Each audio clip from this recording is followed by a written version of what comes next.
Dito ako parating nag-i-exercise or tumatambay.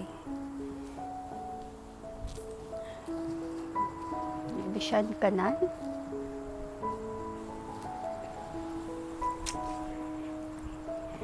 Here.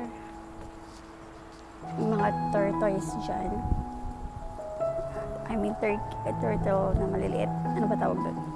And yeah, never mind. Hi, it's me, Jenny, and welcome to my story time part 1. And yeah, today is July 24, Monday. And yes, this is the day 1 of my leave. And after that, I'll go home and yeah, ito na nga, story time. Yesterday, it was my last working day. I sent my letter already and yeah, nag-resign po ako. Urgent po, and then kinausap ko ng HR and everything, and yeah, then processing na po yung papers ko. And now, dapat sana nag-work pa ako this week, 1 week, kaso di ko na carry. Hindi ko na kaya mag-work, and ni-request ko na lang na imbis na pirahin ko tong leave ko, kinuha ko na lang as a leave para hayaan mo na yung pera, I will earn it, 'di ba? Health is wealth nga, 'di ba? And yeah, and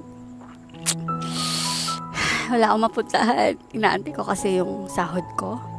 I'm sorry for my voice. Minom kasi ako ng malamig na tubig. And yeah, sa mga nagtatanong, nursing aid po ako and here in Singapore. And I end up working here 1 year and 2 months only. Bakit di ko tinapos ang kontrata ko? Because di ko na kaya. Hindi ko na kaya yung mga ka-work ko, Yun lang yung pwede kong pambubuli in i-share muna. everything, personal matters, etc. Charot. Masakit pero okay lang. Umiyak na ako kahapon. And yeah, pauwi na ako. Dito ako parating dumadaan.